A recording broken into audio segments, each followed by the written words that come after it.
Hello प्यारे विद्यार्थियों, आप सभी का आपके अपने YouTube channel mission government teacher SP पर हार्दिक स्वागत है। आज आपके लिए लेकर आया हूँ BA third semester Hindi literature की महामैराथन क्लास, जिसको अगर आप अच्छे से देख कर जाते हो और इसकी पीडीएफ अगर पढ़ लेते हो तो आपकी परीक्षा के अंदर यहाँ से आपको क्वेश्चन देखने को मिलेंगे। तो ये जो बीए थर्ड सेमेस्टर इसके अंदर आपके रहने वाला है आधुनिक काव्य, और इस क्लास के अंदर हम जो भी महत्वपूर्ण क्वेश्चन है और परीक्षा के अंदर आने वाले क्वेश्चन है उन सब के प्रश्न और उत्तर की बात करने वाले हैं। तो सभी क्लास को शेयर कर दीजिए और अपने दोस्तों के साथ, ताकि हर विद्यार्थी तक ये क्लास पहुंच सके और सभी इसको लाइक जरूर करें। तो इसके अंदर आपके लिए पहला क्वेश्चन रहने वाला है कि आधुनिक हिंदी काव्य की प्रमुख विशेषताओं का विस्तार से वर्णन करो। ये बहुत ज्यादा महत्वपूर्ण क्वेश्चन है और आपके इस क्लास के अंदर जो भी क्वेश्चन होंगे वो पीवाईक्यू आधारित होंगे, यानी पिछले सालों के आधार पर बनाए गए, तैयार किए गए और सबसे महत्वपूर्ण क्वेश्चन जो कि आपकी परीक्षा 2025-26 के अंदर आने वाले हैं। तो बात करते हैं आधुनिक हिंदी काव्य की प्रमुख विशेषताओं की। तो हिंदी साहित्य के इतिहास में आधुनिक काल काव्य चेतना का एक महत्वपूर्ण और परिवर्तनकारी चरण है। ये काल केवल काव्य रूपों में परिवर्तन का नहीं, बल्कि जीवन दृष्टि, संवेदना, विचारधारा और अभिव्यक्ति के स्तर पर भी एक नई दिशा का परिचायक है। आधुनिक हिंदी काव्य का उद्भव 19वीं शताब्दी के उत्तरार्ध में भारत में आई सामाजिक, राजनीतिक, सांस्कृतिक तथा वैचारिक हलचलों के परिणाम स्वरूप माना जाता है। राष्ट्रीय आंदोलन, पाश्चात्य शिक्षा, वैज्ञानिक चेतना, मानवतावाद, लोकतांत्रिक मूल्य और व्यक्ति की स्वतंत्र अस्मिता, इन सब ने आधुनिक काव्य को गहराई से प्रभावित किया था। विद्यार्थियों, इसके कुछ बिंदु है महत्वपूर्ण, जिनको अगर हम समझेंगे तो आपके लिए ये क्वेश्चन बहुत ही ज्यादा महत्वपूर्ण रहने वाला है। तो सबसे पहला पॉइंट इसके अंदर कि व्यक्ति चेतना और आत्म अभिव्यक्ति। तो व्यक्ति चेतना और आत्म अभिव्यक्ति कैसे? तो आधुनिक हिंदी काव्य की सबसे प्रमुख विशेषता व्यक्ति चेतना का प्रमुख स्वरूप माना जाता है। भक्ति काल और रीति काल में जहां सामूहिक धार्मिक भावना या दरबारी सौंदर्य बोध प्रदान था, वहीं आधुनिक काव्य में कवि की व्यक्तिगत अनुभूतियां, मानसिक द्वंद्व और आपके लिए आशा निराशा, प्रेम विरह और जीवन संघर्ष केंद्र में आ गए थे। कवि स्वयं को समाज से अलग नहीं करता, बल्कि अपने अनुभवों के माध्यम से समाज की पीड़ा को स्वर देता है। जयशंकर प्रसाद, सूर्यकांत त्रिपाठी निराला और महादेवी वर्मा की रचनाओं में ये आध्यात्मिक अभिव्यक्ति स्पष्ट रूप से दिखाई देती है। ये था आपके लिए पहला पॉइंट। दूसरा पॉइंट है मानवतावाद और सामाजिक चेतना। तो विद्यार्थियों, मानवतावाद और सामाजिक चेतना कैसे? तो आधुनिक हिंदी काव्य का एक महत्वपूर्ण स्वर मानवतावाद है। इसमें मनुष्य को केंद्र में रखकर जीवन की समस्याओं, असमानताओं और संघर्षों को प्रस्तुत किया गया है। सामाजिक विषमता, शोषण, निर्धनता, नारी पीड़ा, जातिगत भेदभाव और मजदूर वर्ग की दयनीय स्थिति आधुनिक कवियों की संवेदना का प्रमुख विषय मानी जाती है। और प्रगतिवादी कवियों जैसे कि नागार्जुन, केदारनाथ अग्रवाल और त्रिलोचन ने सामाजिक यथार्थ को सशक्त स्वरूप प्रदान किया और साहित्य को सामाजिक परिवर्तन का माध्यम बनाया। फिर आपके लिए जो तीसरा पॉइंट है राष्ट्रीय चेतना और देश प्रेम। तो आधुनिक हिंदी काव्य का विकास भारतीय राष्ट्रीय आंदोलन के साथ साथ हुआ और स्वतंत्रता संग्राम ने कवियों में देश प्रेम, त्याग, बलिदान और जागरण की भावना को प्रबल बनाया। भारतेंदु हरिश्चंद्र से लेकर मैथिली शरण गुप्त तक राष्ट्रीय चेतना का स्वर मुख्य रूप से दिखाई देता है। भारत भारती जैसे ग्रंथों ने जनता में राष्ट्रीय गौरव और आत्मसम्मान की भावना को जागृत किया था। चौथा प्रश्न है आपके लिए, चौथा पॉइंट आपके लिए प्रकृति चित्रण का नवीन दृष्टिकोण। अगर हम इसकी बात करें तो आधुनिक काव्य में प्रकृति का चित्रण केवल सौंदर्य वर्णन तक सीमित नहीं रहा, यानी जो प्रकृति चित्रण है वो केवल सौंदर्य खूबसूरती का केवल सीमित नहीं रहता है, बल्कि वे कवि की आंतरिक अनुभूतियों और भावनाओं की भी प्रतीक माना जाता है। छायावादी कवियों ने प्रकृति को मानवीय भावों से जोड़कर प्रस्तुत किया। बाद के कवियों ने प्रकृति को यथार्थ के धरातल पर रखकर सामाजिक और पर्यावरणीय संदर्भों में देखा था। इस प्रकार प्रकृति आधुनिक काव्य में संवेदना और विचार दोनों का माध्यम मानी जाती है। फिर आपके लिए जो पांचों पॉइंट इसके अंदर आपको अच्छे से ये पॉइंट एक ए टू जेड यानी एक एक पॉइंट आपके लिए याद होने चाहिए, क्योंकि अगर आप परीक्षा के अंदर अच्छे पॉइंट बनाकर आओगे तभी आपको अच्छे अंक मिलेंगे। क्योंकि हिंदी साहित्य अगर एक ऐसा विषय और इतिहास ऐसा विषय जिसके अंदर अगर आप पॉइंट शक्तिशाली बनाओगे और अच्छे पॉइंट बनाओगे तो आपको उतने ही ज्यादा बेस्ट अंक मिलेंगे। तो आधुनिक हिंदी काव्य की भाषा सरल, सहज और जन जीवन के निकट मानी जाती है और ब्रज और अवधि की जगह खड़ी बोली हिंदी का व्यापक प्रयोग हुआ। तत्सम, तद्भव और उर्दू फारसी शब्दों का संतुलित प्रयोग भाषा को अधिक प्रभावशाली बनाता है। शैली की दृष्टि से अगर विविधता देखी जाती है तो कहीं लाक्षणिकता और प्रतीकात्मकता देखी जाती है, तो कहीं सीधा सपाट और यथार्थवादी कथन हमें देखने को मिलता है। ये भाषिक परिवर्तन आधुनिक काव्य को व्यापक पाठक वर्ग से जोड़ता है। फिर विद्यार्थियों छठा पॉइंट आता है कि छंद मुक्तता और प्रयोगशीलता कैसे। तो आधुनिक हिंदी काव्य में परंपरागत छंदों की कठोरता से मुक्ति दिखाई देती है, और छायावाद में जहां छंदों का सौंदर्यपूर्ण प्रयोग हुआ, वहीं प्रगतिवाद और प्रयोगवाद के दौर में मुक्त छंद और नई काव्य रचनाओं का विकास माना जाता है। कवियों ने भावों की अभिव्यक्ति के लिए नए शिल्प और संरचनाओं को अपनाया। अज्ञेय, मुक्तिबोध जैसे कवियों की रचनाएं इस प्रयोगशाला का, प्रयोगशीलता का उत्कृष्ट उदाहरण हमें देखने को मिलता है। सातवां पॉइंट आता है आपके लिए कि प्रतीक बिंब और कल्पनाशीलता। तो प्रतीक बिंब और कल्पनाशीलता कैसे। तो आधुनिक हिंदी काव्य में प्रतीक और बिंबों का व्यापक प्रयोग हुआ है। ये प्रतीक कवि की जटिल अनुभूतियों और दार्शनिक चिंतन को संक्षिप्त और प्रभावशाली ढंग से व्यक्त करते हैं। छायावादी कवियों की कल्पनाशीलता और बाद के कवियों की बौद्धिक गहराई आधुनिक काव्य को विशिष्ट बनाती जाती है। फिर आपके लिए जो आठवां पॉइंट है, नारी चेतना और स्त्री दृष्टि। तो आधुनिक हिंदी काव्य में नारी चेतना का स्वर विशेष रूप से उभर कर सामने आता है। स्त्री को केवल सौंदर्य की वस्तु के रूप में नहीं, बल्कि एक संवेदनशील, विचारशील और संघर्षशील मानव के रूप में प्रस्तुत किया जाता है। महादेवी वर्मा की करुणा और आधुनिक स्त्री कवियों की आत्मस्वर और अस्मिता चेतना इस परिवर्तन को स्पष्ट करती दिखाई देती है। फिर आपके लिए जो 9 नंबर पॉइंट है, दार्शनिकता और जीवन बोध क्या होता है। तो आधुनिक काव्य में जीवन के अर्थ, अस्तित्व, मृत्यु, अकेलापन और संघर्ष जैसे दार्शनिक प्रश्नों पर गंभीर चिंतन करना, उसके ऊपर विचार करना, ये चिंतन भारतीय दर्शन के साथ साथ पाश्चात्य अस्तित्ववाद और मानवतावादी विचारधाराओं से भी प्रभावित किया जाता है। फिर अगले हम बात करें अगर इसके उपसंहार की, तो इस प्रकार आधुनिक हिंदी काव्य बहुआयामी, संवेदनशील और विचारों उत्तेजक काव्य धारा है। इसमें व्यक्ति और समाज, भावना और विचार, परंपरा और नवाचार का संतुलित समन्वय देखने को मिलता है।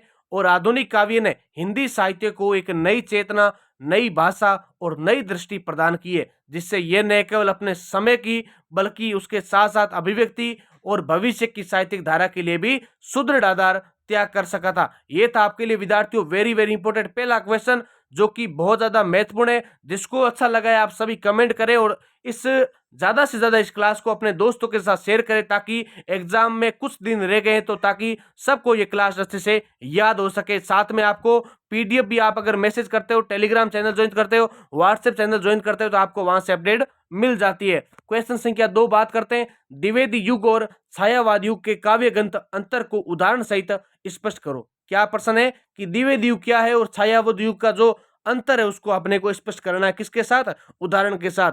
बात करते हैं कि हिंदी साहित्य के आधुनिक काल में द्विवेदी युग और छायावाद युग का विशेष महत्व है। दोनों युगों की काव्य प्रवृत्तियां, उद्देश्य, भाषा, शैली और काव्य दृष्टि एक दूसरे से भिन्न है। इन युगों के अंतर को समझे बिना आधुनिक हिंदी कविता का सम्यक अध्ययन संभव नहीं है। द्विवेदी युग 1900 से 1918 का नामकरण आचार्य महावीर प्रसाद द्विवेदी के नाम पर हुआ था। यह युग राष्ट्रीय जागरण, सामाजिक सुधार और नैतिक चेतना का युग माना जाता है। इस काल में कविता को समाज सुधारक और जन शिक्षा का साधन माना गया। कवि का मुख्य उद्देश्य जनता को जागरूक बनना, कुरीतियों पर प्रहार करना और आदर्श जीवन मूल्यों की स्थापना करना था। मैथिली शरण गुप्त, अयोध्या सिंह उपाध्याय, हरियोग आदि इस युग के प्रमुख कवि माने जाते हैं। मैथिली शरण गुप्त की भारत भारती में राष्ट्र प्रेम, आदर्शवाद और नैतिक चेतना स्पष्ट रूप से दिखाई देती है। इस युग की भाषा शुद्ध, संस्कृत निष्ठ और गंभीर देखने को मिलती है, तथा उसके साथ शैली सरल, स्पष्ट और उपदेशात्मक है। भावों की अपेक्षा विचार प्रधानता अधिक मानी जाती है। इसके विपरीत छायावाद युग 1918 से 1936 ईस्वी आत्म अभिव्यक्ति, सौंदर्य बोध और रहस्यवाद का युग है। इस काल में कवि का मैं प्रमुख हो गया और कविता व्यक्तिगत अनुभूति की अभिव्यक्ति बन गई। छायावाद में प्रेम, प्रकृति, विरह, करुणा और आत्म संवेदना का सूक्ष्म चित्रण देखने को मिलता है। जयशंकर प्रसाद, सूर्यकांत त्रिपाठी निराला, सुमित्रानंदन पंत और महादेवी वर्मा इस युग के प्रमुख कवि माने जाते हैं। और प्रसाद की अगर बात करें तो प्रसाद कविता अरुण ये मधुमेह देश हमारा में भावात्मकता और कल्पना की मधुरता दिखाई देती है। वहीं महादेवी वर्मा की नीर भरी दुख की बदली में वीर और करुणा की गहन अनुभूति दिखाई देती है। अगर बात करें कि द्विवेदी युग की भाषा, तो जहां तर्क प्रधान और संस्कार युक्त है, वहीं छायावाद की भाषा कोमल, लाक्षणिक और बिंबात्मक है। द्विवेदी युग में अलंकारों का सीमित प्रयोग मिलता है, जबकि छायावाद में प्रतीक, रूपक और बिंबों का प्रचुर प्रयोग देखने को मिलता है। द्विवेदी युग का कवि समाज का शिक्षक और मार्गदर्शक है, जबकि छायावाद का कवि संवेदनशील कलाकार के रूप में सामने आता है। बात करते हैं अगर इसके निष्कर्ष की, क्वेश्चन संख्या 2, जिसका निष्कर्ष क्या है, हमने इस क्वेश्चन को किस प्रकार से तैयार किया है। तो द्विवेदी युग का काव्य सामाजिक चेतना, राष्ट्रीयता और आदर्शवाद पर आधारित है, जबकि छायावाद युग का काव्य आत्मानुभूति, सौंदर्य और भावात्मक गहराई का प्रतिनिधि माना जाता है। द्विवेदी युग ने हिंदी कविता को दिशा और अनुशासन दिया, तो छायावाद ने उसे कलात्मक ऊंचाई और भावात्मक विस्तार प्रदान किया। यही दोनों युगों का मूल काव्यगत अंतर हमें देखने को मिलता है। जिसने भी अभी तक हमारे इस क्लास को शेयर नहीं किया है और क्लास को लाइक नहीं किया, सबसे पहले आप लाइक करें, क्योंकि आप विद्यार्थियों का यही दायित्व है कि अगर हम आपके लिए इतनी ज्यादा मेहनत करते हैं और आपके लिए अच्छा कंटेंट, ताकि परीक्षा के अंदर यहाँ से 80 से 90% तक क्वेश्चन आपको देखने को मिले, तो आप एक छोटा सा लाइक और अपने विद्यार्थियों तक शेयर तो जरूर कर सकते हैं और साथ में कमेंट में बता सकते हैं कि आपको क्लास कैसी लग रही है और आपको क्या क्या पॉइंट्स अच्छे लग रहे हैं। तो क्वेश्चन संख्या 3 की बात करें कि प्रयोगवाद और नई कविता की प्रवृत्तियों का तुलनात्मक विवेचन कीजिए। बहुत अच्छा क्वेश्चन है।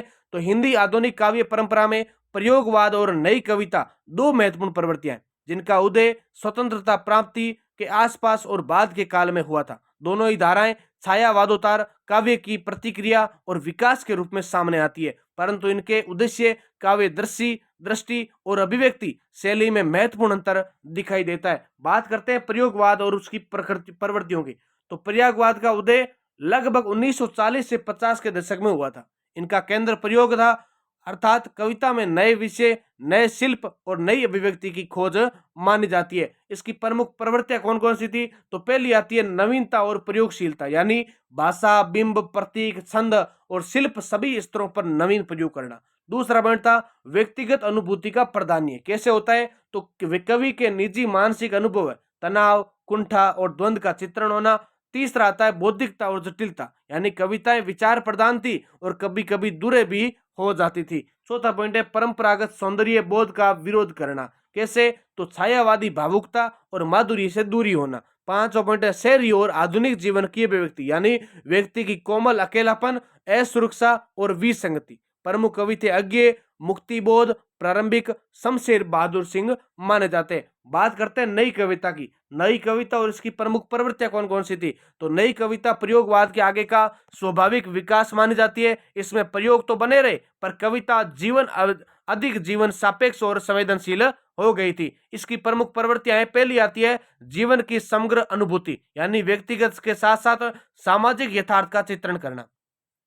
उसके बाद दूसरी आती है संवेदना और अनुभूति की गहराई, यानी भावनात्मक स्तर पर पाठक से सीधा संबंध होना। तीसरा सरल और स्वाभाविक भाषा, दुर्हता की जगह सहज अभिव्यक्ति। चौथा पॉइंट है मुक्त छंद का सशक्त प्रयोग होना, यानी छंद मुक्त होते हुए भी लयत्मकता होना, इसका होता है चौथा पॉइंट। पांचवा पॉइंट है आधुनिक मनुष्य की समस्या, जैसे कि अकेलापन, संबंधों की टूटन, अस्तित्व बोध, ये इसकी करणाएं मानी जाती है। अगले आते हैं प्रमुख कवि। तो मुक्ति बोध, नागार्जुन, केदारनाथ अग्रवाल, भवानी प्रसाद मिश्र, शमशेर बहादुर सिंह। अगर हम इसके तुलनात्मक विवेचन की बात करें तो इसका आधार क्या है? एक तो प्रयोगवाद, एक है नई कविता।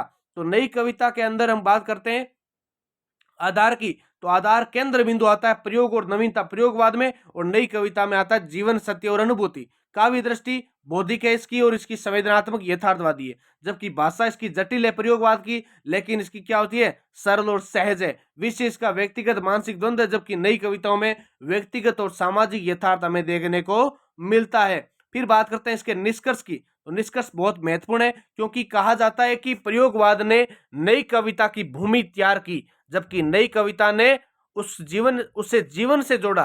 प्रयोगवाद जहां कविता को परंपराओं से मुक्त करने का साहसिक प्रयास था, वहीं नई कविता उस स्वतंत्रता को सार्थक बनाते हुए आधुनिक मनुष्य की संवेदना और सामाजिक यथार्थ की सशक्त अभिव्यक्ति मानी जाती है। दोनों धाराएं मिलकर हिंदी आधुनिक काव्य को नई दिशा और गहराई प्रदान करती है। फिर बात करते हैं क्वेश्चन संख्या 4।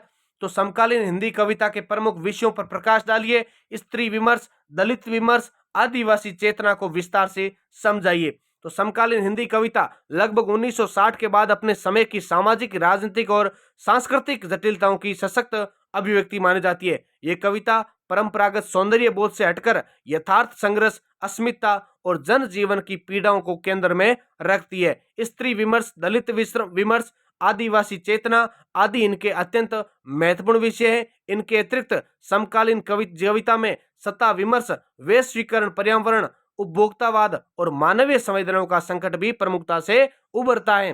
फिर बात करते हैं नेक्स्ट बिंदु।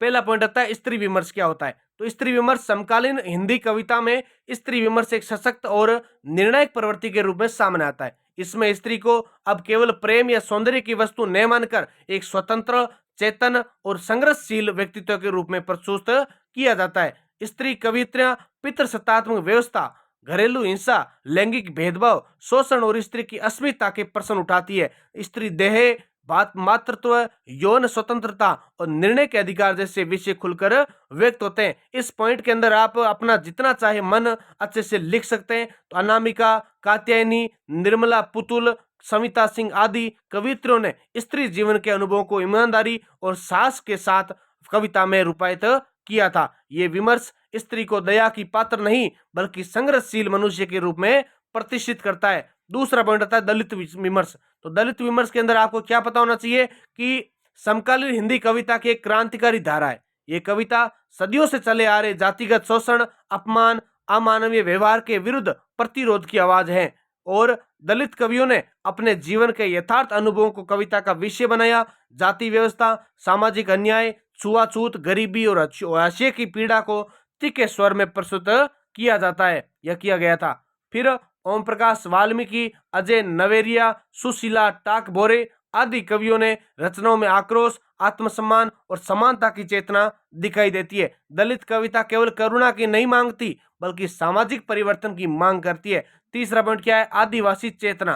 तो आदिवासी चेतना समकालीन हिंदी कविता में प्रकृति, संस्कृति और अस्मिता के संरक्षण का स्वर लेकर आती है। आदिवासी कविताएं जंगल, जमीन और जल से जुड़े जीवन को केंद्र में रखती है। विकास के नाम पर विस्थापन, शोषण और सांस्कृतिक विनाश का विरोध करने प्रमुख मानी जाती है। निर्मला पुतुल, रामदयाल मुंडा आदि कवियों की रचनाओं में आदिवासी जीवन की पीड़ा, संघर्ष और स्वाभिमान व्यक्त हुआ जाता है। ये कविता प्रकृति के साथ सह अस्तित्व की भावना को सामने लाती है। चौथा पॉइंट है अन्य प्रमुख विषय। तो राजनीतिक, सामाजिक यथार्थ, भ्रष्टाचार, सत्ता की क्रूरता, लोकतंत्र का संकट, वैश्वीकरण और उपभोक्तावाद, पर्यावरण चेतना, अकेलापन और अस्तित्व बोध, यानी जिसके अंदर आधुनिक मनुष्य की मानसिक त्रासदी देखने को मिलती है। नेक्स्ट पॉइंट आपके लिए निष्कर्ष क्या है इसका? तो समकालीन हिंदी कविता हाशिए पर खड़े समाज की आवाज है। स्त्री, दलित और आदिवासी विमर्श के माध्यम से ये कविता समानता, न्याय और मानवीय गरिमा की स्थापना का प्रयास करती है। यही कारण है कि समकालीन हिंदी कविता केवल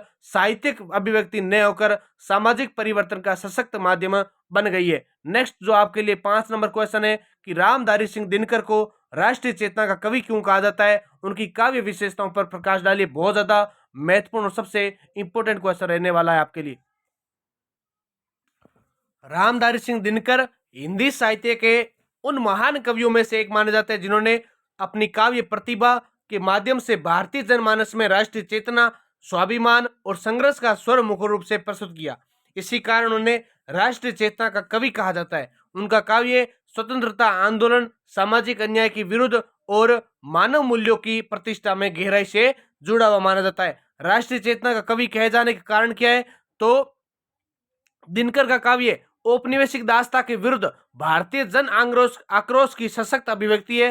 हिमालय, रेणुका, कुरुक्षेत्र और रश्मि रस्ती जैसी रचनाओं में उन्होंने राष्ट्र के गौरवशाली अतीत वर्तमान की पीड़ा और भविष्य के संघर्ष का प्रभावशाली चित्रण किया है। उनकी कविताओं में स्वतंत्र आत्मसम्मान और बलिदान की भावना प्रमुख है। दिनकर केवल राजनीतिक स्वतंत्रता तक सीमित नहीं है, बल्कि उन्होंने सामाजिक स्वतंत्रता, शोषण मुक्त समाज और मानव गरिमा की वकालत भी की थी। उनकी वाणी जनता को जागृत करने वाली, क्रांति के लिए प्रेरित करने वाली और राष्ट्रीय चेतना को एकता करने वाली, मजबूत करने वाली मानी जाती है। इसी व्यापक राष्ट्रबोध के कारण वे राष्ट्रीय चेतना के कवि माने जाते हैं। दिनकर की काव्य विशेषताओं की अगर बात करें तो पहला पॉइंट है ओज और वीर रस की प्रधानता, यानी दिनकर का काव्य ओजस्वी भावों से परिपूर्ण है। वीर रस उनके काव्य की आत्मा है। उनकी कविताएं पाठक के भीतर साहस, आत्मविश्वास और संघर्ष की प्रेरणा जगाती है। दूसरा पॉइंट है राष्ट्रीय और जन चेतना, यानी कि उनकी कविताओं में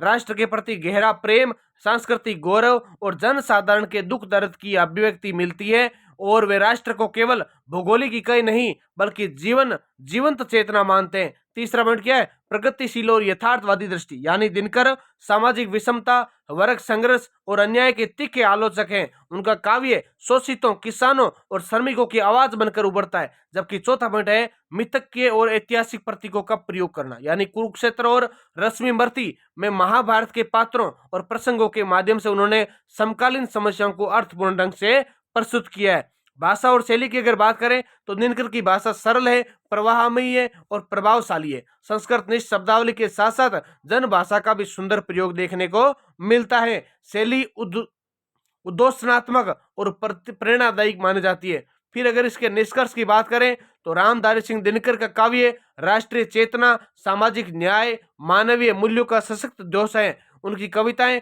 केवल साहित्यिक सौंदर्य तक सीमित नहीं है, बल्कि राष्ट्र और समाज को दिशा देने वाली प्रेरक शक्ति है। इसी कारण दिनकर को युग का कवि और राष्ट्रीय चेतना का कवि कहा जा सकता है। छठा क्वेश्चन आपके लिए very very important. Om Prakash Valmiki की कविता ठाकुर का कुआं में दलित चेतना और सामाजिक यथार्थवाद का विश्लेषण विस्तार से समझाइए। तो ओम प्रकाश वाल्मीकि दलित साहित्य के सशक्त हस्ताक्षर हैं। उनकी कविता ठाकुर का कुआं दलित चेतना और भारतीय समाज की जातिगत संरचना के यथार्थ को अत्यंत तीखे, प्रतीकात्मक और मार्मिक रूप से में प्रस्तुत करती है। यह कविता केवल एक कुएं की कथा नहीं है, बल्कि सदियों से चली आ रही सामाजिक असमानता, शोषण और अमानवीय व्यवस्था का जीवंत दस्तावेज है। इसके अंदर पहला पॉइंट आता है कविता का यह सामाजिक यथार्थवाद कैसा है। तो ठाकुर का कुआं कविता का केंद्रीय प्रतीक कुआं है, जो जीवन के मूल तत्व जल से जुड़ा हुआ है। जल जो सभी के लिए समान होना चाहिए, वे भी जाति के नाम पर बांट दिया जाता है। और ये कुआं ठाकुर स्वर्ण का होता है और दलितों के लिए उसका जल अस्पष्ट बना दिया जाता है। यानी जब दलित वहां पर जल लेने के लिए जाते हैं तो उसको क्या करते हैं, मना कर दिया जाता है कि ये छुआछूत हो रहा है। तो कविता में दिखाता है कि दलित व्यक्ति प्यासा है, कुआं सामने है, परंतु सामाजिक व्यवस्था उसे पानी पीने से रोकती है। ऐसा भी छुआछूत नहीं होनी चाहिए जो किसी व्यक्ति को सार्वजनिक स्थल पर पानी पीने के लिए रोक दिए, क्योंकि जो छुआछूत, जो अस्पृश्यता है, चाहे दलित हो, सवर्ण हो या कोई भी किसी कास्ट का हो, क्योंकि सभी के साथ समानता का व्यवहार करना जरूरी है। फिर अगर बात करते हैं कि ये स्थिति भारतीय समाज की क्रूर सच्चाई को उजागर करती है, जहां मनुष्य की बुनियादी जरूरतें भी जाति के अधीन कर दी गई थी। दूसरा पॉइंट आता है दलित चेतना की अभिव्यक्ति कैसे। तो इस कविता में दलित चेतना केवल पीड़ा का बयान नहीं है, बल्कि प्रतिरोध और आत्मबोध की चेतना है। कवि प्रश्न उठाता है, क्या पानी पर भी किसी एक वर्ग का अधिकार हो सकता है? क्या दलित मनुष्य नहीं होता? बिल्कुल सही बात है इन्होंने की, क्योंकि जो क्वेश्चन उठाया है कि क्या कोई ऐसा व्यक्ति हो सकता है जो पानी के साथ भी भेदभाव कर सकता है, तो दलित चेतना यहाँ अपमान, घुटन और आक्रोश के रूप में सामने आती है। और कवि उस मानसिक यातना को उजागर करता है जो दलित व्यक्ति को हर क्षण झेलनी पड़ती है। ये चेतना सामाजिक अन्याय के विरुद्ध खड़ी होती है और व्यवस्था पर सवाल खड़े करती है। फिर बात करते हैं, तीसरा पॉइंट है कि जाति व्यवस्था पर तीर का प्रहार कैसे। तो ठाकुर का कुआं कविता जाति व्यवस्था की अमानविकता को बेनकाब करती है। ठाकुर का कुआं केवल एक व्यक्ति या जाति का प्रतीक नहीं, बल्कि स्वर्ण वर्चस्व और सामंती मानसिकता का प्रतीक है। कविता यह दर्शाती है कि समाज में शक्ति और संसाधन सवर्णों के पास केंद्रित है, दलितों को हाशिए पर धकेल दिया जाता है। ये कविता बताती है कि जाति व्यवस्था केवल सामाजिक विभाजन नहीं, बल्कि शोषण की संगठित प्रणाली भी मानी जाती है। चौथा पॉइंट है भाषा और शिल्प। ओम प्रकाश वाल्मीकि भाषा, सरल, सीधी और यथार्थवादी है, जबकि कविता में अलंकार या सौंदर्य प्रदर्शन नहीं है बल्कि कठोर सच की प्रस्तुति है। यही दलित साहित्य की प्रमुख विशेषताएं, प्रतीक, बिंब, प्रश्नात्मक शैली कविता को और अधिक प्रभावशाली बनाती है। 5वां पॉइंट आता है कविता का महत्व। तो ठाकुर का कुआं दलित साहित्य की महत्वपूर्ण कविता है, क्योंकि ये सामाजिक अन्याय के विरुद्ध आवाज उठाती है, दलित जीवन की सच्चाई को बिना लाग लपेट के सामने रखती है, पाठक को सोचने और व्यवस्था पर प्रश्न करने के लिए विवश करती है। अगर इसके निष्कर्ष की बात करें तो कहा जा सकता है कि ठाकुर का कुआं दलित चेतना और सामाजिक यथार्थ की सशक्त अभिव्यक्ति है। ये कविता न केवल दलित समाज की पीड़ा को स्वर देती है बल्कि भारतीय समाज की जातिगत विसंगतियों पर तीखा प्रहार करती है। ओम प्रकाश वाल्मीकि ने इस कविता के माध्यम से साहित्य को सामाजिक परिवर्तन का माध्यम बनाया था। अगला जो वेरी वेरी इंपॉर्टेंट क्वेश्चन है, भारतेंदु हरिश्चंद्र की कविता में निज भाषा उन्नति की कविता को स्पष्ट व्यक्त करते हुए हिंदी साहित्य में योगदान स्पष्ट कीजिए। वेरी वेरी इंपॉर्टेंट क्वेश्चन है ये।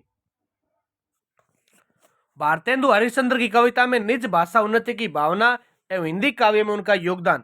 अगर बात करें तो भारतेंदु हरिश्चंद्र 1880 से 1885 आधुनिक हिंदी साहित्य के प्रवर्तक माने जाते हैं। उन्हें हिंदी नव जागरण का जनक कहा जाता है। भारतेंदु का युग वह संक्रमण काल है जब भारत राजनीतिक दासता, सामाजिक जड़ता और सांस्कृतिक हीनता से जूझ रहा था। ऐसे समय में भारतेंदु ने साहित्य को केवल मनोरंजन का साधन नहीं मानकर राष्ट्रीय चेतना, सामाजिक सुधार और भाषाई आत्मसम्मान का माध्यम बनाया। उनकी कविता में निज भाषा उन्नति की भावना विशेष रूप से मुखर होकर सामने आती है, जो हिंदी काव्य को नई दिशा प्रदान करती है। पहला पॉइंट है निज भाषा उन्नति की अवधारणा। तो क्या है?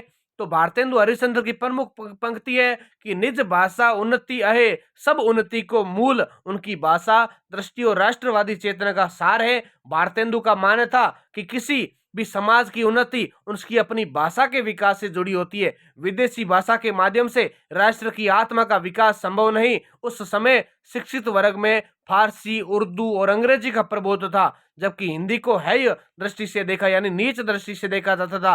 भारतेंदु ने इस मानसिक गुलामी का प्रतिरोध या विरोध करते हुए हिंदी को जन भाषा और साहित्य भाषा के रूप में प्रतिष्ठित करने का अभियान चलाया। दूसरा पॉइंट है कविता में निज भाषा का आग्रह, यानी भारतेंदु की कविता में हिंदी के प्रति गर्व और आग्रह स्पष्ट दिखाई देता है। वह जनता में अपनी भाषा को अपनाने और उसके माध्यम से ज्ञान, विज्ञान, साहित्य और समाज सुधार के कार्य करने का आह्वान करते हैं। उनकी कविताओं में हिंदी को केवल भावाभिव्यक्ति का साधन नहीं बल्कि राष्ट्रीय अस्मिता का प्रतीक माना जाता है। अगर बात करें उनकी रचनाओं में तो ब्रज भाषा और खड़ी बोली का सहज प्रयोग हुआ है। उन्होंने संस्कृत निष्ठा और फारसीपन के बीच संतुलन बनाते हुए ऐसी हिंदी विकसित की जो जनसाधारण के लिए बहुत गम्य मानी जाती है। यही निज भाषा उन्नति की व्यवहारिक अभिव्यक्ति होती है। अगर हम बात करें तीसरे पॉइंट की तो राष्ट्रीय चेतना और भाषा का संबंध कैसे, तो भारतेंदु के लिए भाषा और राष्ट्र एक दूसरे से अभिन्न है। उनकी कविता में देशभक्ति, स्वदेशी भावना, राजनीतिक चेतना प्रबल रूप से विद्यमान है। वे मानते थे कि जब तक जनता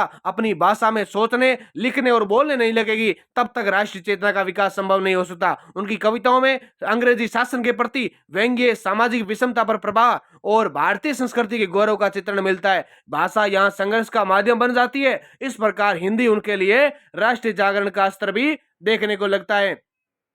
अगर हम बात करें चौथे पॉइंट की, सामाजिक सुधार और जनभाषा, तो भारतेंदु की कविता में विधवा वेदना, नारी शिक्षा, अंधविश्वास, जातिगत भेदभाव जैसे नैतिक पतन जैसे विषयों का चित्रण मिलता है। वे इन समस्याओं को कठिन संस्कृत या विदेशी भाषाओं में नहीं बल्कि सरल हिंदी में प्रस्तुत करते हैं ताकि आम जनता तक उनका संदेश पहुंच सके। उनकी निज भाषा की भावना या सामाजिक सुधार से जुड़ जाती है। वे मानते थे कि समाज सुधार का कार्य तभी सफल होगा जब तक जनता की अपनी भाषा में किया जाए। अगर बात करें नेक्स्ट पॉइंट की तो नेक्स्ट पॉइंट आता है हिंदी काव्य में भारतेंदु का योगदान। तो आधुनिक चेतना का प्रवेश, सबसे पहला पॉइंट है आधुनिक चेतना का प्रवेश। कैसे? तो भारतेंदु ने हिंदी कविता को भक्ति और रीति की सीमाओं से बाहर निकालकर आधुनिक जीवन बोध से जोड़ा। उनकी कविता में यथार्थ, सामाजिक चिंतन, सामाजिक चिंता और राष्ट्रीय भावना का समावेश हुआ। दूसरा पॉइंट है भाषा का आधुनिकीकरण। कैसे? तो उन्होंने हिंदी को सरल, प्रभावपूर्ण और संवादात्मक बनाया। खड़ी बोली को काव्य भाषा के रूप में प्रतिष्ठा दिलाने में उनका महत्वपूर्ण योगदान माना जाता है। तीसरा पॉइंट आता है विषय विस्तार, यानी देशभक्ति, समाज सुधार, राजनीतिक व्यंग्य, राष्ट्रीय अपमान और सांस्कृतिक गौरव जैसे विषय हिंदी कविता में पहली बार संस्कृत रूप में सामने आए थे। चौथा अगला पॉइंट कौन सा है? काव्य रूपों का विकास। तो भारतेंदु ने गीत, कविता, नाटक और व्यंग्य सभी विद्याओं में हिंदी को समृद्ध बनाया। कविता को उन्होंने जन जागरण का माध्यम बनाया था। अगला पॉइंट है नव जागरण की नींव। तो उनकी काव्य दृष्टि ने द्विवेदी युग और आगे की आधुनिक कविता के लिए आधार तैयार किया। भाषा, राष्ट्र, समाज की त्रय हिंदी साहित्य की केंद्रीय धारा बनी। और इसके अगर निष्कर्ष की बात करें तो इसका निष्कर्ष बहुत अच्छा है।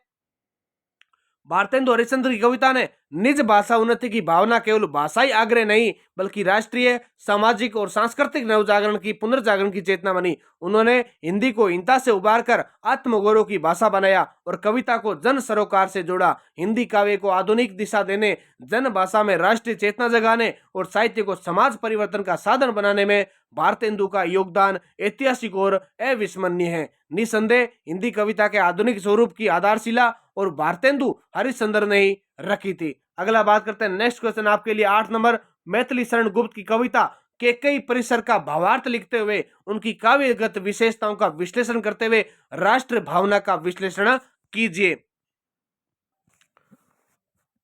मैथिली शरण गुप्त की कविता केकई परिसर उनकी प्रसिद्ध कृति साकेत का एक महत्वपूर्ण अंश है। यह कविता केवल राम कथा के लिए एक प्रसंग का काव्यात्मक चित्रण नहीं है बल्कि इसमें कवि ने मानवीय संवेदना, नारी मन की जटिलता, आत्मग्लानि, त्याग और राष्ट्र भावना को अत्यंत प्रभावशाली रूप में अभिव्यक्त किया है। प्रस्तुत प्रसंग के अनुसार भावार्थ काव्यगत विशेषताओं का तथा राष्ट्र भावना का क्रमबद्ध विश्लेषण देखने को मिलता है। पहला पॉइंट है कविता का भावार्थ क्या है। केकई परिसर क्या है? तो केकई परिसर में कवि ने उस क्षण का चित्रण किया है जब केकई अपने अंतःकरण में गहरे पश्चाताप और आत्मग्लानि से घिरी हुई थी। राम के वनवास और भरत के दुख से उसके मन को झकझोर दिया था। जिस वरदान को उसने कभी अपने अभिव्यक्त अधिकार और स्वार्थ की पूर्ति समझा था वहीं अब उसके लिए असहनीय बोझ बन गया था। केकई के मन में यह बोझ जागृत होता है कि उसने केवल अपने पुत्र भरत के राज्य की कामना में समूचे राष्ट्र, परिवार और आदर्शों को संकट में डाल दिया। उसे यह अनुभव होता है कि राम केवल उसका सौतेला पुत्र नहीं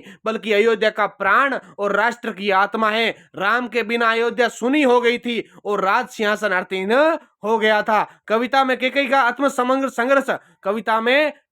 आत्मसंघर्ष अत्यंत मार्मिक रूप से उभरता है और वह स्वयं को अपराधी मानती है क्योंकि साथ ही ये स्वीकार भी करती है कि उसका अपराध व्यक्तिगत न होकर राष्ट्र विरोधी था। क्यों था राष्ट्र विरोधी? क्योंकि उसे पता था कि राम एक केवल वनवास घर के लिए नहीं हुआ है बल्कि राष्ट्र के लिए हुआ है, इसलिए वह खुद को भी राष्ट्र विरोधी मानती है। उसका पश्चाताप केवल मातृत्व का नहीं बल्कि नागरिक और राष्ट्र नारी के रूप में भी देखने को मिलता है। इस प्रकार केकई परिसर एक अपराध बोधक से भरी नारी की आत्म स्वीकृति और आत्म शुद्धि की कथा बन जाती है। दूसरा पॉइंट है काव्यगत विशेषताओं का विश्लेषण। तो पहला पॉइंट इसके अंदर आता है भावात्मकता और करुणा रस। तो पूरी कविता में करुण रस की प्रधानता है। केकई का आत्मदह, उसका मौन विलाप और अंतर्द्वंद पाठक के हृदय को करुणा से भर देता है। कवि ने किसी बाह्य विलाप के बजाय अंतर्मन की पीड़ा को अधिक प्रभावी बनाया है। दूसरा पॉइंट था नारी मन का मनोवैज्ञानिक चित्रण। कैसे होता है? तो गुप्त जी ने केकई को केवल खल नायिका के रूप में नहीं बल्कि संवेदनशील, पश्चातापग्रस्त और आत्मविश्लेषी नारी के रूप में प्रस्तुत किया है। यह आधुनिक दृष्टि उसकी काव्य विशेषता मानी जाती है। चौथा अगला तीसरा पॉइंट है भाषा और शैली। तो भाषा संस्कृतनिष्ठ परंतु भाव प्रवाह में सरल और ओजस्वी है। भाव संवादात्मक और चिंतन शैली का सुंदर समन्वय मिलता है। गंभीर विषय होने पर भी भाषा बोझिल नहीं बनती। प्रतीक और बिंब की बात करें तो अयोध्या का सूना महल, मौन केकई, राम विरह, राम की पीड़ा, पीड़ित वातावरण, ये सभी प्रतीकात्मक बिंब कविता को गहराई से प्रदान करते हैं। अगले बात करें आदर्शवादी दृष्टि की तो कवि का काव्य आदर्शवाद से प्रेरित है। यह अपराध से अधिक प्रायश्चित और दंड से अधिक आत्मबोध को महत्व दिया गया है। कविता में राष्ट्र भावना का विश्लेषण क्या है? तो कई परिसर में राष्ट्र भावना प्रत्यक्ष न होकर अंतर्निहित रूप में विद्यमान होती है। राम राष्ट्र का प्रतीक है। राम केवल राजा या राज्य का पुत्र नहीं बल्कि राष्ट्र की मर्यादा, न्याय और लोक मंगल के प्रतीक माने जाते हैं। उनके वनवास से राष्ट्र का संतुलन बिगड़ जाता है। जबकि दूसरा पॉइंट है कि व्यक्तिगत स्वार्थ बनाम राष्ट्रहित, यानी केकई का अपराध यह है कि उसने मातृत्व के यानी ममता के मोह से होकर राष्ट्रहित की उपेक्षा की। कविता यह संदेश देती है कि व्यक्तिगत इच्छा यदि राष्ट्र के विरुद्ध हो तो वह विनाशकारी होती है। भरत का त्याग और राम का आदर्श। यद्यपि कविता का केंद्र केकई है पर भरत का त्याग और राम का आदर्श राष्ट्रनिष्ठ मूल्यों को पुष्ट करता है। चौथा पॉइंट है प्रायश्चित के माध्यम से राष्ट्र चेतना, यानी केकई का पश्चाताप यह संकेत देता है कि राष्ट्र विरोधी कर्म का सबसे बड़ा दंड आत्मग्लानि है। ये राष्ट्र के प्रति नैतिक उत्तरदायित्व का बोध कराता है। अगला हम बात करते हैं निष्कर्ष की, तो निष्कर्ष इसका यही है कि इस प्रकार मैथिली शरण की गुप्त की कविता केकई परिसर केवल राम कथा का पुनर्पाठ नहीं, बल्कि मानवता, नारी संवेदना और राष्ट्र चेतना को उच्च कोटि का काव्यात्मक दस्तावेज है, जिसमें काव्यागत सौंदर्य, भावात्मक गहराई और राष्ट्रीय आदर्शों का सुंदर समन्वय देखने को मिलता है। केकई के माध्यम से कवि ये स्पष्ट करते हैं कि राष्ट्र किसी एक व्यक्ति से नहीं, बल्कि कर्तव्य, त्याग और नैतिक मूल्यों से बनता है। यही कारण है कि यह कविता हिंदी साहित्य में स्थायी महत्व रखती है। अगला प्रश्न है आपके लिए, अयोध्या सिंह उपाध्याय हरियोग की कविता प्रिय प्रवास के आधार पर प्रकृति चित्रण व काव्य भाषा शैली का विश्लेषण कीजिए। ये जो आपके लिए क्वेश्चन बता रहा हूँ वेरी वेरी इंपॉर्टेंट है, आपको अच्छी भाषा के अंदर समझा रहा हूँ ताकि आपको प्रश्न सीधा 1 या 2 बार क्लास को देखने से याद हो जाए। लेकिन आपका यही दायित्व है कि आप इसको लाइक करें और अपने दोस्तों के साथ शेयर करें ताकि आपको इस महामैराथन क्लास से बाहर कुछ नहीं पढ़ना पड़े। अयोध्या सिंह उपाध्याय हरियोग की महाकाव्यात्मक कृति प्रिय प्रवास, पहला तो आपका प्रश्न यही से क्लियर हो जाता है कि प्रिय प्रवास किसकी कृति है, अयोध्या सिंह उपाध्याय हरियोग की। तो उसने एक उपलब्धि है कि ये खड़ी बोली हिंदी का पहला सफल महाकाव्य माना जाता है, जिसमें श्री कृष्ण के मथुरा प्रवास और ब्रजवासियों विशेषतः गोपियों के विरह भाव को आधार बनाकर प्रकृति चित्रण तथा काव्य भाषा व शैली का अत्यंत सजीव और भावनात्मक रूप प्रस्तुत करता है। पहला पॉइंट है प्रिय प्रवास में प्रकृति चित्रण।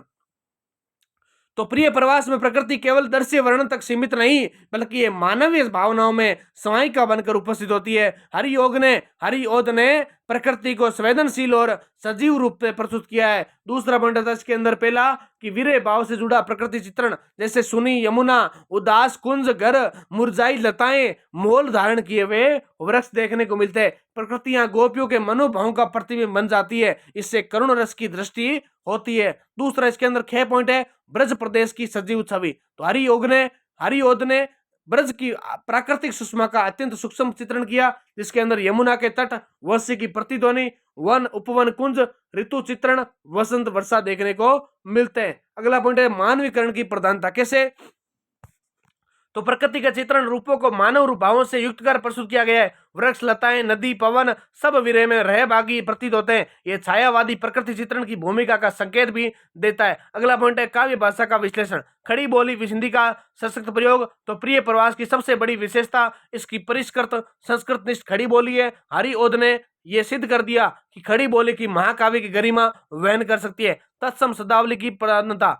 तो काव्य में संस्कृत के तत्सम शब्दों का सुंदर एवं संतुलित प्रयोग है, जिससे भाषा गंभीर, प्रभावशाली और शास्त्रीय बन गई। नव नील नीरज से धीरे नभ में भावगत उदाहरण है। भावानुकूल भाषा है इसकी, यानी जहां करुणा है वहां भाषा कोमल, सरल और भावपूर्ण हो जाती है, और जहां वर्णात्मक अंश है वहां भाषा ओजस्वी व गंभीर हो जाती है। काव्य शैली का विश्लेषण। तो वर्णात्मक एवं भाषात्मक शैली, प्रिय प्रवास में दोनों शैलियों का सुंदर समन्वय मिलता है। प्रकृति और दृश्य वर्णन में वर्णात्मक शैली, गोपियों के वीर गीतों में भावात्मक शैली। अलंकारिता की अगर बात करें तो काव्य उपमा, रूपक, मानवीकरण आदि अलंकारों का सहज प्रयोग होता है। अलंकार भावों को बोझिल नहीं मानते, बल्कि उनकी सौंदर्य वृद्धि करते हैं। छंद विधान की अगर बात करें तो हरियोग जी ने शास्त्रीय छंदों का प्रयोग करते हुए काव्य को लयात्मकता और गेय बनाया है, जिससे काव्य में संगीतात्मकता उत्पन्न होती है। निष्कर्ष की अगर बात करें नेक्स्ट, तो अयोध्या सिंह उपाध्याय हरिओद जी की प्रिय प्रवास प्रकृति चित्रण, भाषा और शैली तीनों दृष्टियों से एक श्रेष्ठ महाकाव्य है, जिसमें प्रकृति मानवीय संवेदना से जुड़कर करुण रस को गहराई प्रदान करती है। संस्कृत निष्ठ खड़ी बोली, सशक्त भाव प्रस्तुति और संतुलित अलंकार योजना से हिंदी महाकाव्य परंपरा में विशेष स्थान देती है। तो जिसको भी गेस्ट पेपर चाहिए, जो महत्वपूर्ण एग्जाम की अपडेट्स है या कैसे भी जो क्वेश्चन आते हैं, आपको व्हाट्सएप चैनल पर वहां से भेज दी जाएंगे। तो आप सभी जो टेलीग्राम चैनल है, व्हाट्सएप चैनल यहाँ से ज्वाइन कर ले, ताकि आप सर्च करोगे या कुछ भी आपके लिए लिंक लगा रखी आप वहां से ज्वाइन कर सकते हैं। यहाँ जो नंबर दे रखे आप वहां से मैसेज कर सकते हैं। अगला क्वेश्चन 10 नंबर, सोहनलाल द्विवेदी की कविता है मातृभूमि में राष्ट्रीय भावना का विवेचन कीजिए। Very very important question.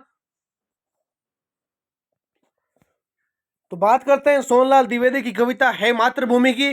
तो सोहनलाल द्विवेदी हिंदी के उन प्रमुख राष्ट्र कवि स्वरूप कवियों में से एक है, जिनकी काव्य चेतना स्वतंत्रता आंदोलन और राष्ट्र प्रेम से गहराई से जुड़ी हुई है। उनकी कविता है मातृभूमि में देशभक्ति केवल भावुक उद्गार नहीं बल्कि त्याग, संघर्ष और कर्तव्य बोध से युक्त एक सशक्त राष्ट्रीय चेतना के रूप में प्रकट करती है। ये कविता भारतीय जनमानस को राष्ट्र के प्रति समर्पण और बलिदान की प्रेरणा देती है।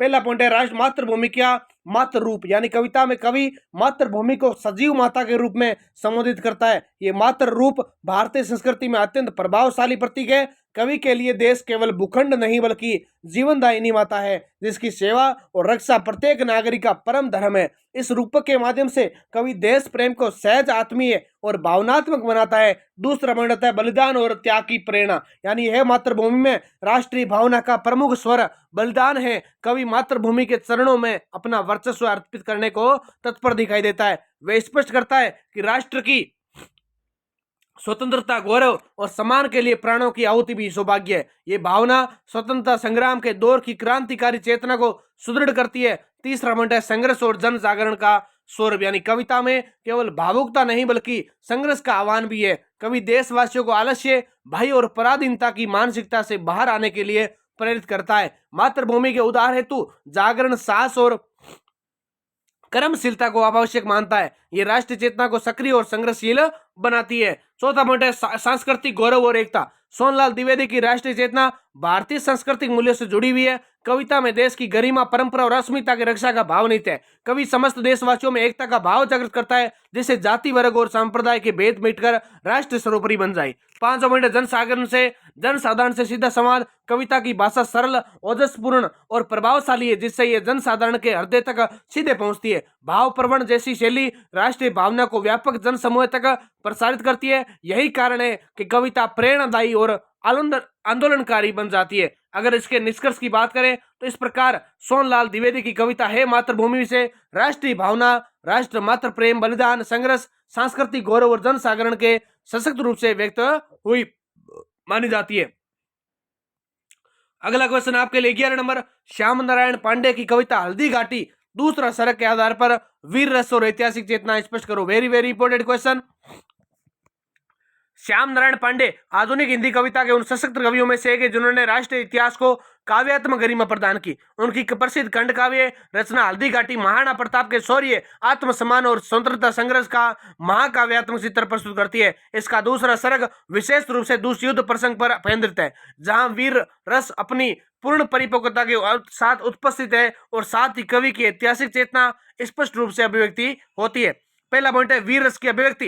वीर रस का स्थायी भाव उत्साह होता है और हल्दी घाटी के दूसरे सर्ग में यह उत्साह हर पंक्ति में मुखर है। युद्ध की तैयारी, रणभूमि का दृश्य, योद्धाओं की गर्जना, शस्त्रों की झंकार और बलिदान का संकल्प, इन सब के माध्यम से कवि ने वीर रस की संगम सृष्टि से की जाती है। महाराणा प्रताप का व्यक्तिगत व्यक्तित्व वीर रस का केंद्रीय आधार है। वे न केवल एक साहसी योद्धा बल्कि स्वामी भक्ति और स्वतंत्रता के प्रतीक भी है। कवि प्रताप को अन्याय और पराधीनता के विरुद्ध संघर्षरत वीर के रूप में प्रस्तुत करता है। उनका युद्ध केवल राजनीतिक सत्ता के लिए नहीं बल्कि स्वतंत्रता, आत्मगौरव और मातृभूमि की रक्षा के लिए माना जाता है। यही भाव वीर रस को ऊंचाई प्रदान करता है। दूसरे सर्ग में युद्ध का वर्णन अत्यंत निर्जीव है। घोड़ों की टांपे, तलवारों की टकराहट, भालों का चमकना, रणबेरी की ध्वनि, इन सब का चित्रण पाठक के मन में रोमांच और जोश भर देता है। कवि के शब्दों में ओज है, भाषा में तेजस्विता है और छंद के में लयात्मक गति है जो वीर रस को प्रखर बनाती है। अगला हम बात करते हैं नेक्स्ट, युद्ध चित्रण और वीरता। तो इस सर्ग में युद्ध केवल बाह्य संघर्ष नहीं बल्कि ये धर्म और अधर्म, स्वतंत्रता और पराधीनता के बीच का संघर्ष बन जाता है। राजपूत युद्धों की वीरता, उनका बलिदान, मृत्यु को हंसते हंसते स्वीकार करना वीर रस को उत्कर्ष पर ले जाता है। महाराणा प्रताप का घोड़ा चेतक भी वीर रस की दृष्टि में महत्वपूर्ण भूमिका निभाता है। चेतक की निष्ठा, साहस और बलिदान को कवि ने मानवीय भावों के साथ चित्रित किया।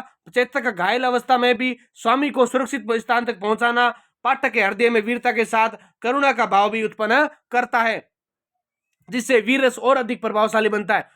तीसरा पॉइंट है ऐतिहासिक चेतना का स्वरूप, यानी हल्दी घाटी का दूसरा सर्ग केवल कल्पनात्मक काव्य नहीं है बल्कि उसमें सशक्त ऐतिहासिक चेतना निहित है। कवि ने 1576 में हुए हल्दी घाटी ऐतिहासिक युद्ध की क्या की है, उसका आधार बनाकर काव्य की रचना की है। अकबर और महाराणा प्रताप के संघर्ष को कवि ने ऐतिहासिक तथ्यों के अनुरूप प्रस्तुत किया है। कवि की ऐतिहासिक चेतना इस बात में स्पष्ट होती है कि महाराणा प्रताप को पराजित नहीं बल्कि अजय आत्मबल वाला नायक सिद्ध करता है। इतिहास में भले ही युद्ध का परिणाम राजनीतिक रूप से अस्पष्ट रहा हो, किंतु कवि ने प्रताप की नैतिक विजय को प्रमुखता दी है। यह दृष्टिकोण राष्ट्रीय इतिहास की पुनर्व्याख्या करता है और पाठकों में स्वामी भक्ति की भावना जागृत करता है। चौथा पॉइंट है राष्ट्रीय और सांस्कृतिक चेतना। तो ऐतिहासिक चेतना केवल घटनाओं के वर्णन तक सीमित नहीं है, बल्कि वह राष्ट्रीय चेतना में रूपांतरित होती है और ये स्पष्ट करती है कि हल्दी घाटी का युद्ध भारतीय अस्मिता की रक्षा का संघर्ष है, विदेशी सत्ता के विरुद्ध स्वदेशी स्वाभिमान की रक्षा। यही इस युद्ध का मूल भाव देखने को मिलता है।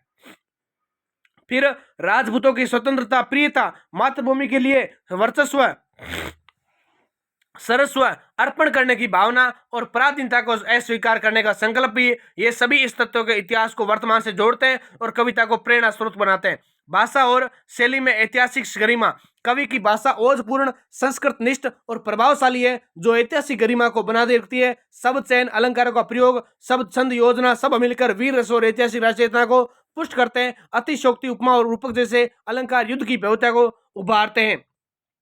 नेक्स्ट आता है निष्कर्ष। तो इस प्रकार श्यामा नारायण पांडे की कविता हल्दी घाटी दूसरा सर्ग वीर रस की सशक्त अभिव्यक्ति और ऐतिहासिक चेतना का उत्कृष्ट उदाहरण है। इसमें महाराणा प्रताप और चेतक के माध्यम से शौर्य, बलिदान और स्वतंत्रता प्रेम को उजागर किया गया है। कवि ने इतिहास को केवल दोहराया नहीं, बल्कि उसे राष्ट्रीय आत्मगौरव और प्रेरणा का स्रोत बना दिया। यही कारण है कि ये रचना हिंदी के ऐतिहासिक वीर काव्य में विशिष्ट स्थान रखती है। नेक्स्ट आपके लिए जो 12 नंबर क्वेश्चन है, जयशंकर प्रसाद की कविता पेगला की प्रतिज्ञा में त्याग, आदर्श और छायावादी चेतना का विश्लेषण कीजिए।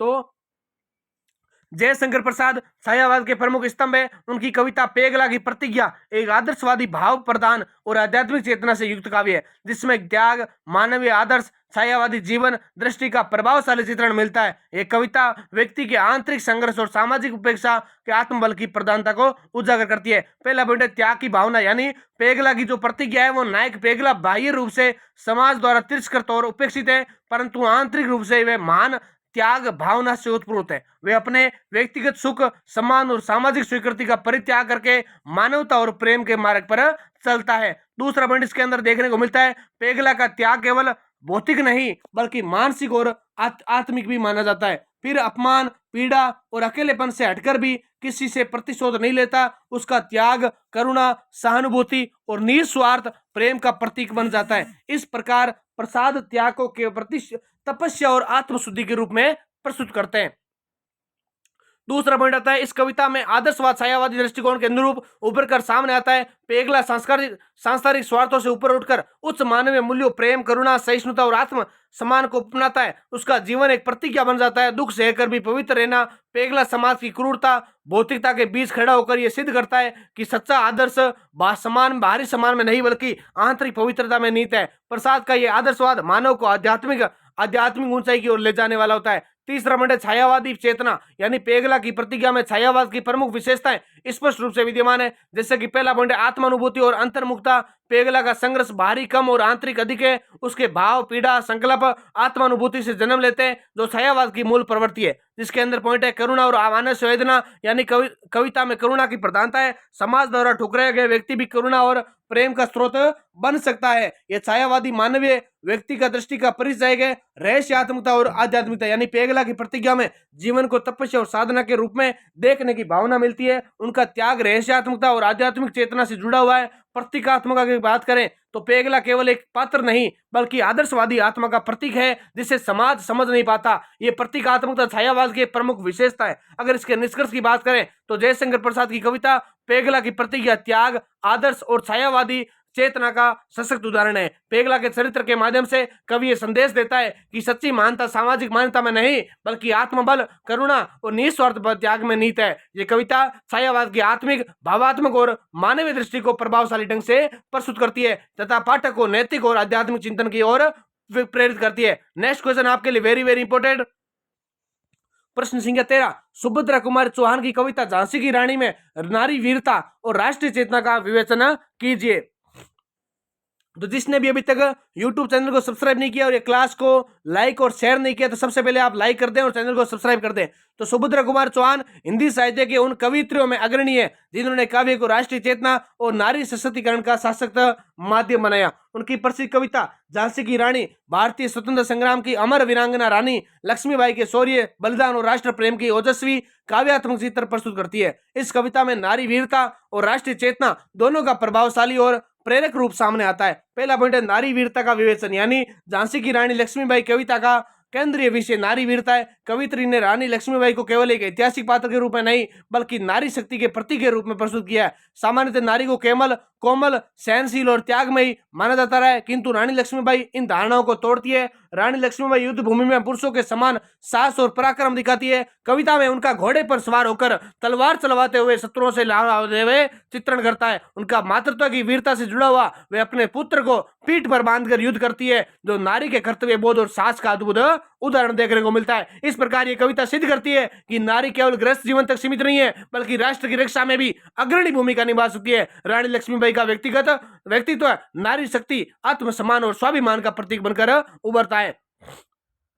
दूसरा पॉइंट है राष्ट्रीय चेतना का विवेचन। अगर राष्ट्रीय चेतना के विवेचन की बात करें तो कविता में राष्ट्रीय चेतना का स्वर अत्यंत प्रखर और प्रेरणादायक है। सुभद्रा कुमार चौहान ने 1857 के स्वतंत्र संग्राम की पृष्ठभूमि में राष्ट्र प्रेम की भावना को सशक्त रूप से उभेरा है। रानी लक्ष्मीबाई का संघर्ष व्यक्तिगत नहीं बल्कि राष्ट्र की स्वतंत्रता और स्वाभिमान के लिए है। कविता में झांसी केवल एक राज्य नहीं बल्कि पूरे भारत की स्वतंत्रता का प्रतीक माना जाता है। अंग्रेजी सत्ता के विरुद्ध संघर्ष को कवित्री ने अन्याय के विरुद्ध धर्म युद्ध के रूप में प्रस्तुत किया है। खूब लड़ी मर्दानी वो झांसी वाली रानी थी, देसी पंक्तियां जनमानस में देशभक्ति की भावना जागृत करती है। कविता का ओजपूर्ण स्वर पाठक को राष्ट्रीय गर्व और बलिदान की प्रेरणा देता है, यानी खूब लड़ी मर्दानी वो झांसी वाली रानी थी। तीसरा पॉइंट क्या है? नारी वीरता और राष्ट्रीय चेतना का समन्वय।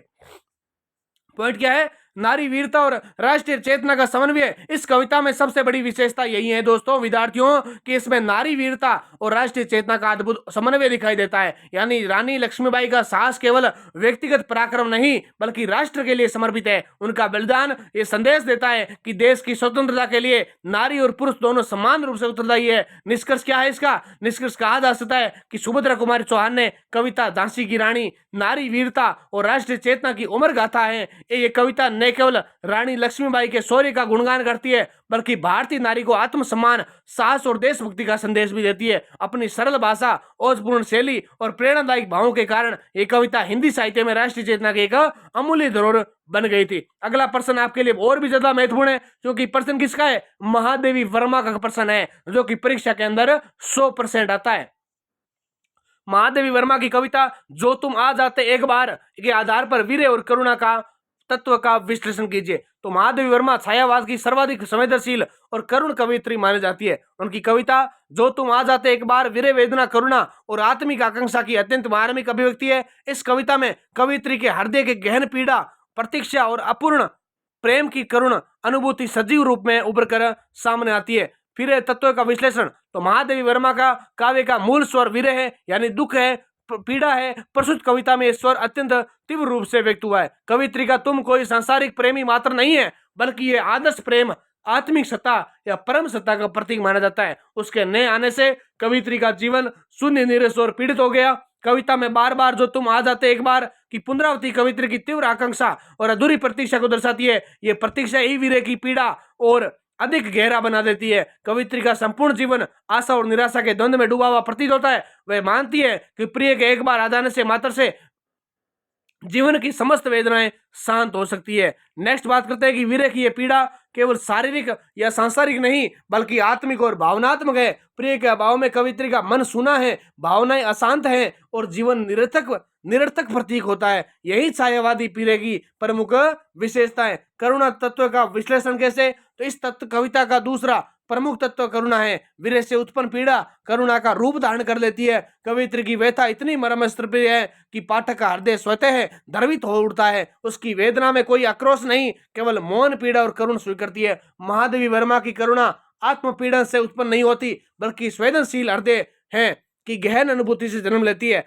कवित्री अपने दुख को शांत स्वर में व्यक्त करती है, जिससे करुणा का प्रभाव और भी गहरा हो जाता है। वह प्रिय से शिकायत नहीं करती, बल्कि उसके आने की कल्पना मात्र से जीवन को सार्थक मानती है। कविता में प्रयुक्त कोमल शब्दावली, लयात्मकता और भावुक चित्रात्मकता करुण रस और अधिक सशक्त बनाती है। दुख का ये सौम्य और शालीन रूप महादेवी वर्मा की काव्य विशेषता होती है। निष्कर्ष की बात करें तो इस प्रकार कविता जो तुम आ जाते एक बार में वीर्य और करुणा एक दूसरे में घुल मिलकर अत्यंत मार्मिक भावलोक की सृष्टि करते हैं।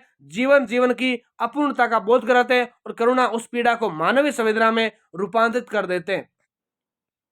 फिर बात करते हैं नेक्स्ट क्वेश्चन 15 नंबर कि नरेश मेहता व भगवती चरण वर्मा के काव्य की प्रमुख विशेषताओं पर आलोचनात्मक टिप्पणी लिखिए। तो आधुनिक हिंदी कविता के नरेश मेहता और भगवती चरण वर्मा दो ऐसे रचनाकार हैं जिन्होंने अपने अपने ढंग से काव्य की को नई दिशा दी। दोनों की वैचारिक पृष्ठभूमि, काव्य संवेदना और अभिव्यक्ति शैली भिन्न होते हुए भी आधुनिकता, मानव मूल्य और सामाजिक चेतना के प्रति गहरी प्रतिबद्धता दिखाई देती है। उनके काव्य का आलोचनात्मक अध्ययन आधुनिक हिंदी कविता के बहुआयामी स्वरूप को समझने में सहायक है। नरेश मेहता की काव्य की अगर विशेषताओं की बात करें तो नरेश मेहता को आधुनिक हिंदी कविता का दार्शनिक और सांस्कृतिक चेतना से संपन्न कवि माना जाता है। उनका काव्य भारतीय परंपरा, मिथक, इतिहास और दर्शन से गहरे रूप से जुड़ा हुआ है। पहला पॉइंट है भारतीय सांस्कृतिक और दार्शनिक चेतना, यानी नरेश मेहता के काव्य में वेद, उपनिषद, पुराण, बौद्ध और जैन दर्शन की गूंज मिलती है। वे आधुनिक जीवन की समस्याओं को भारतीय संस्कृति के आलोक में देखने का प्रयास करते हैं। उनका काव्य आधुनिक होते हुए भी परंपरा विरोधी नहीं है, बल्कि परंपरा का पुनर्मूल्यांकन करता है। दूसरा पॉइंट है मिथक और इतिहास का आधुनिक संदर्भों में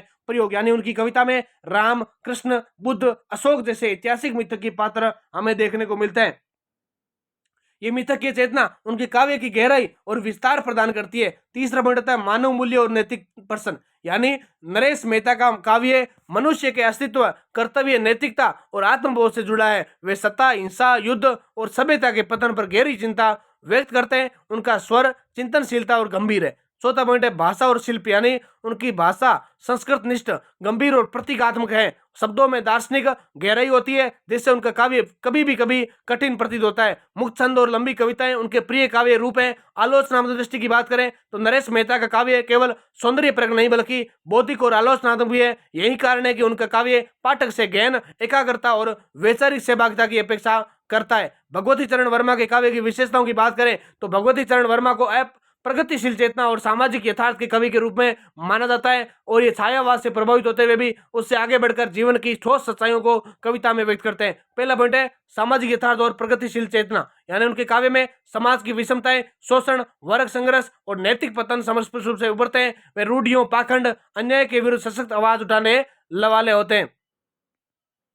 दूसरा पॉइंट है मानव जीवन का यथार्थ चित्रण, यानी भगवती चरण वर्मा का काव्य कल्पना से अधिक जीवन से अनुभव पर आधारित है। प्रेम, करुणा, पीड़ा, संघर्ष और विद्रोह उनके काव्य के प्रमुख विषय माने जाते हैं। अगला तीसरा पॉइंट है नारी और प्रेम का चित्रण, यानी उनके काव्य में नारी केवल सौंदर्य की प्रतिमा नहीं बल्कि संवेदनशील और संघर्षशील मानव के रूप में उपस्थित है। प्रेम उनके यहाँ जीवन संघर्ष से जुड़ा हुआ यथार्थ भाव है। चौथा पॉइंट है भाषा और शैली, यानी उनकी भाषा सरल, सहज और बोलचाल के निकट है। वे जटिल प्रतीकों से अधिक स्पष्ट और प्रभावी अभिव्यक्ति में विश्वास रखते हैं। छंद और मुक्त छंद दोनों का संतुलित प्रयोग मिलता है। पांचवा पॉइंट है भावात्मकता और विद्रोह स्वर, यानी उनके काव्य में भावनात्मक तीव्रता के साथ साथ विद्रोह की चेतना भी है। ये विद्रोह सामाजिक अन्याय, नैतिक विघटन के विरुद्ध माने जाते हैं। तुलनात्मक और आलोचनात्मक दृष्टि, अगर इसके तुलनात्मक और आलोचनात्मक दृष्टि की बात करें तो नरेश मेहता का काव्य जहां बौद्धिक, दार्शनिक और सांस्कृतिक चेतना से संपन्न है, वहीं भगवती चरण वर्मा का काव्य अधिक जीवन सापेक्ष, सामाजिक और भावनात्मक है। नरेश मेहता की कविता गहन और गंभीर पाठकों के लिए, जबकि भगवती चरण वर्मा की कविता व्यापक जन समुदाय से सीधे संवाद करती है। आलोचनात्मक दृष्टि से कहा जा सकता है कि नरेश मेहता की दार्शनिक जटिलता कभी कभी संवेदनाओं की सहजता को दबा देती है, वहीं भगवती चरण वर्मा का काव्य कभी कभी वैचारिक गहराई की अपेक्षा भावात्मक प्रवाह पर अधिक विद्र दिखाई देता है। निष्कर्ष है इसका कि नरेश मेहता और भगवती चरण वर्मा दोनों आधुनिक हिंदी कविता के महत्वपूर्ण स्तंभ माने जाते हैं। नरेश मेहता ने कविता को भारतीय दर्शन और सांस्कृतिक चेतना से समृद्ध किया, जबकि भगवती चरण वर्मा ने उसे सामाजिक यथार्थ और प्रगतिशील दृष्टि से जोड़ा। इन दोनों के काव्य की विशेषताएं मिलकर आधुनिक हिंदी काव्य को वैचारिक गहराई, संवेदनशीलता और सामाजिक अर्थवत्ता प्रदान करती है। तो ये था आपके लिए विद्यार्थियों हिंदी साहित्य की महामैराथन क्लास, जिसके अंदर मैंने महत्वपूर्ण जो बड़े वाले 15 क्वेश्चन थे आपको बता दिए। आप ऐसा मत सोचना कि इसके अंदर थोड़ा छोटा लिखा हुआ है या यानी कम शब्दों के अंदर लिखा हुआ है। आपको बिल्कुल पॉइंट याद होने चाहिए और अच्छे से उसकी लैंग्वेज क्वेश्चन की समझ में आनी चाहिए। भाग उसको अगर आप ऐसा भी याद कर सकते हैं तो आप आराम से अच्छे से कॉपी के अंदर अच्छे से लिख कर आएंगे, और जो बच्चा बेस्ट पॉइंट बनाकर और अच्छे दम वाले पॉइंट बनाएगा उसी को अच्छे अंक मिलते हैं।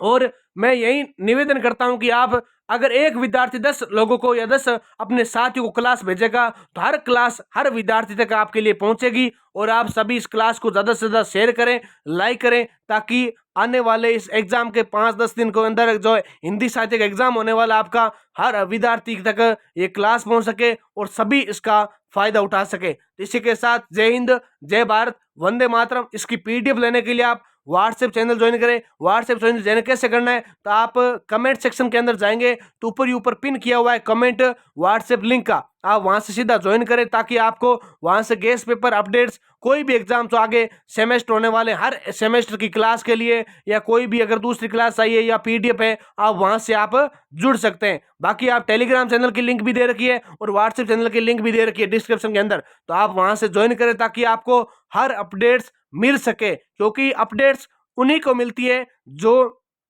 बच्चे क्लास को देखते हैं और बच्चे क्लास को शेयर करते हैं। शेयर करने से आपको यही फायदा है कि विद्या दानम लभते ज्ञानम, यानी आप जितना विद्या का दान करेंगे, जैसे मैंने आपके लिए कीमती अपना 1 घंटा देकर आपके लिए क्लास पहुंचाई है, तो आपका भी ये कर्तव्य बनता है कि आप इस क्लास को शेयर करें, ताकि हर विद्यार्थी क्लास पहुंच सके और उनको भी मदद हो सके। क्योंकि अगर इनकी मदद होगी तो आपकी मदद होगी। इसी के साथ जय हिंद, जय भारत।